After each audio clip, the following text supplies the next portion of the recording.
Good afternoon, everyone. Paul Kelly here in Canberra, the Acting Chief Medical Officer in Coles, Canberra today. Just giving our daily update on the coronavirus issues here.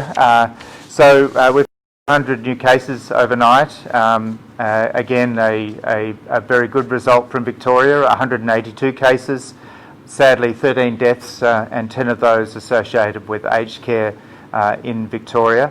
And so, as I do every time, I'd send my condolences and best wishes to the families and friends of those who have passed away in this terrible pandemic. But very good news from Victoria, really. A decrease also in hospitalisations and in intensive care and those on ventilators. I think we need to be very clear that we will have an increase in deaths over time. The numbers of deaths will lag behind the decreasing numbers in cases. So 13 deaths overnight, again, sad news from Victoria. In New South Wales, again, good news. We have under 10 cases again in New South Wales, 9 cases overnight, almost all of those linked with known outbreaks. In Queensland today, less good news. That case that was announced yesterday related to a detention facility in Brisbane has now, with the testing around that case, very rapid response, as is usual in Queensland, to the public health issues, have shown that there are more cases related to that outbreak, either in centre staff or their families. And so that has led to a range of restrictions overnight from the public health response. And that's the Australian situation. A couple of things I just wanted to talk about before I move to that. We have some journalists on the phone who want to ask questions. I think I just want to really reiterate about our strategy that we have for COVID-19, our suppression strategy. It relies on 4 elements. And we really need all 4 elements to be working where they're proportionate to do so.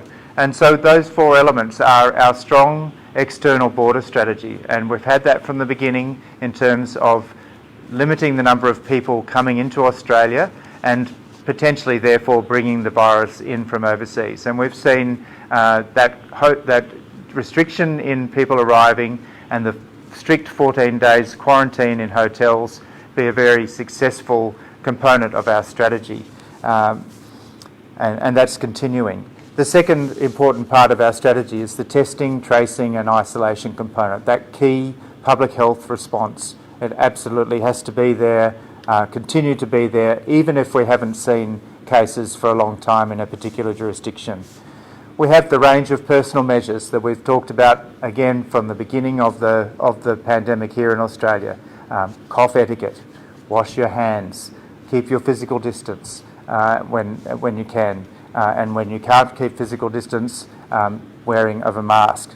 All of those things remain important, even in places where we haven't seen cases for a long time. And the fourth part of our response is about movement and mixing restrictions. That includes domestic borders where that is necessary. It includes the sort of approaches we've seen in Melbourne in their stage 4 lockdown over the last almost 3 weeks. These things are important. All of them need to be used on occasions, and they need to be part of our armoury, if you like, against this virus going forward. In this suppression strategy, we expect to have outbreaks. We can't promise we're not going to get outbreaks. Sometimes those outbreaks will be in high-risk settings like aged care. The important thing is recognising and finding those outbreaks quickly, preparing a response in case they happen, and really using that response quickly. That is the key component, using all 4 parts of our strategy to deal with those outbreaks. The second thing I just want to talk about is there's been a lot of discussion in recent weeks and particularly in the last 24 hours around our response to aged care. This was specifically discussed at National Cabinet yesterday, where I was with the First Ministers and the Prime Minister talking about our increasing and really working together on our prevention and preparedness activities with the states and territories, with the aged care sector, with the Commonwealth and with the regulator, the Aged Care Quality Commissioner, Quality and Safety Commissioner.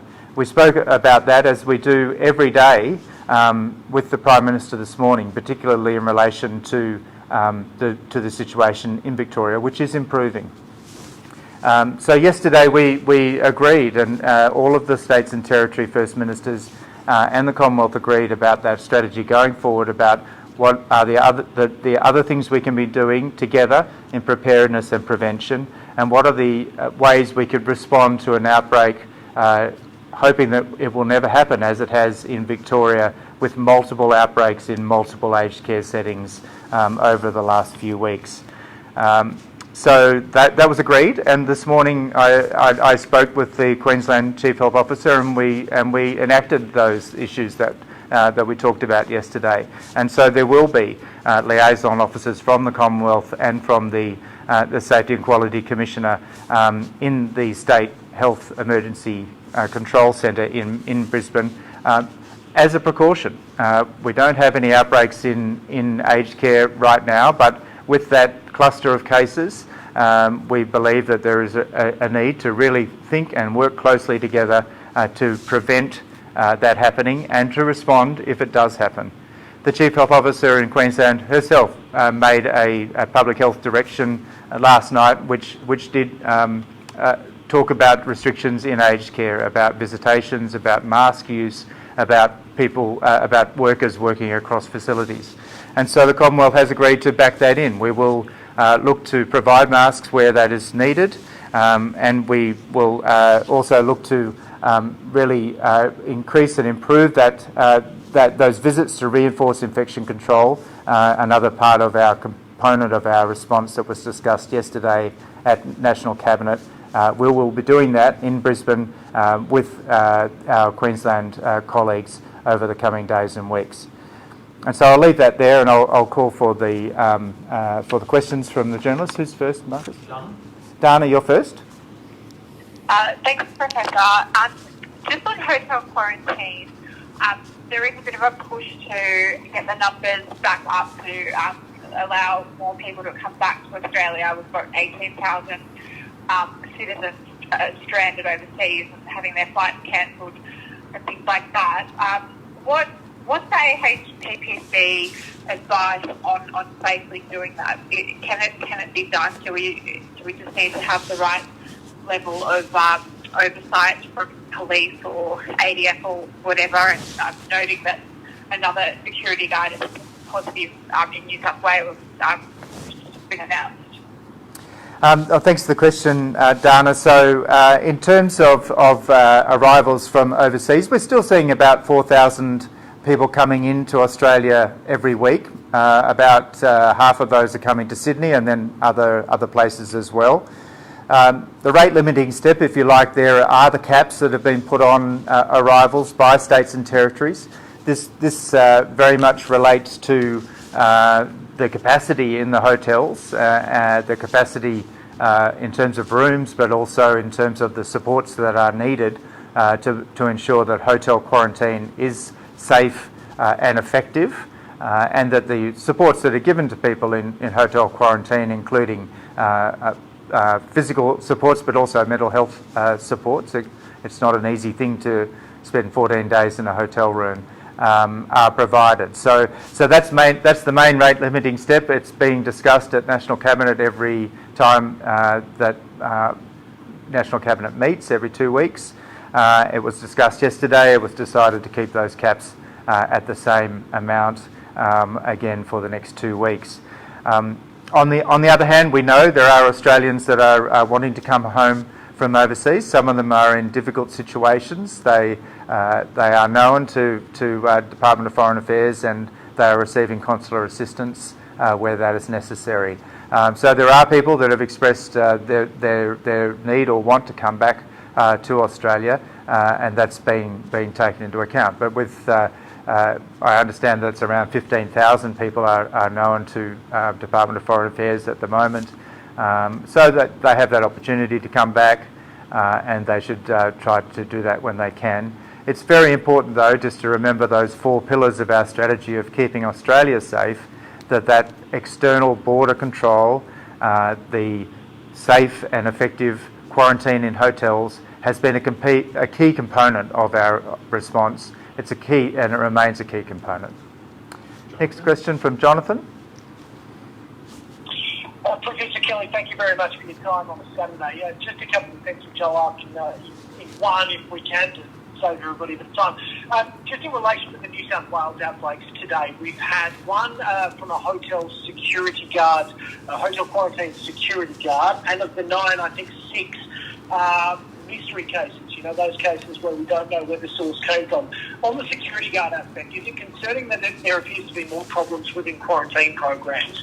And secondly, on mystery cases, how much of a concern is that for New South Wales? So thanks for the question, Jonathan. So firstly, on the security guard, it really reinforces what I've just said about the importance of keeping that quarantine component as part of our external border controls as safe and effective as possible. Mistakes happen. Wearing personal protective equipment is not something that security guards are necessarily used to or potentially good at. It's very easy to make a slip up in relation to personal protective equipment, even for a well-trained healthcare worker. And we've seen healthcare worker outbreaks and aged care worker outbreaks and so over time, and these things need to be taken into account. It's the reason why we have Jane Holton, the ex-Secretary of the Department of Health here, as well as other departments in the Commonwealth Government, a very experienced person in these regards, doing an independent review of hotel quarantine around Australia. She's already been to Sydney and to Perth and Brisbane, at least, possibly other places now. We are getting regular reports from Jane, and she's very closely looking at the hotel quarantine arrangements in all of the states that have those in place. So whilst this was unfortunate with that particular security guard, my understanding from New South Wales is there has been no further people that have been infected through that process. In terms of mystery cases, as of yesterday, and this is again a good story, the numbers of mystery cases, because they've mainly been in Melbourne and mainly related to the community outbreak, are decreasing. And so as of yesterday, there were 744 mystery cases in Australia, and almost all of those were in Victoria, a small number in other states. Of course, any mystery case is a concern because that actually demonstrates that there are unknown or incomplete chains of transmission in the community. But the fact that they've remained very low in New South Wales, and when they're reported on a daily basis, they often become non-mystery cases in the days after that, as our disease detectives do their work and really plot those chains of transmission. And so there's been very few. The fact that there's not zero is a concern, but the fact that it's remained very small number of mystery cases in New South Wales is one more question, I think, from Matt. Hi, Professor Kelly. I have a double-barrelled one, a slightly divergent topic, but I'll ask them as one, like Jonathan did there. First of all, the situation in Queensland. How concerned are you that we're seeing this cluster appear? A participant has left the group call. And what do you think it means for the response in that state? And secondly, we're seeing federal politicians who will be arriving in Canberra in the next day or so as Parliament recommences. Could you summarise what your advice has been about the situation for Parliament returning next week? Thanks, Matt. So firstly on Queensland, yes, it is concerning. It's really all of those cases, the first case at least, in the 77-year-old woman who was a carer in the detention centre, the youth detention centre in Brisbane. Where that came from is a mystery. After that, the ones that have been that have been diagnosed and reported today are related to that case, and so they're not a mystery. But where that's come from is probably the most concerning part. There is that link with the staff all working together, and so that's probably helpful. But those staff do have other jobs, some of them. They do live and therefore are out in the community in different parts of South Queensland, and so that is concerning. But I'd say that I'm very confident of our colleagues in Queensland, the Chief Health Officer and her staff. They have got onto this very quickly. They are using all of those pillars that I talked about before to look at this outbreak. They're testing widely. They've tested already all of the inmates of that facility. They're testing family and other potential contacts. They are tracing those contacts. They are putting the information out there so that people know about where some of these cases have been during their infectious period. That's happened very rapidly, and they've taken the steps that they need to take in terms of decreasing mixing and movement, specific advice to aged care, disability care, and to detention centres. So I think they are getting on top of it, and we're giving all support we need to give, particularly in relation to aged care, as I mentioned.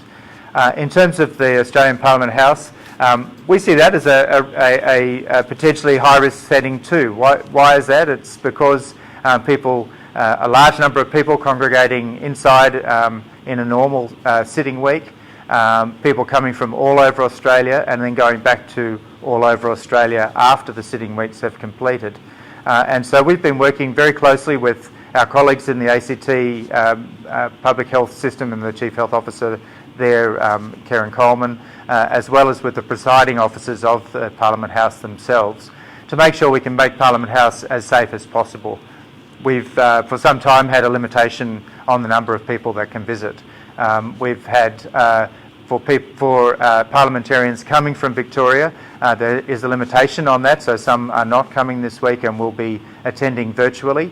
Those that are coming and their staff will have completed a 2-week quarantine either today or tomorrow and have had a test before, a negative test before they can come to the Parliament House.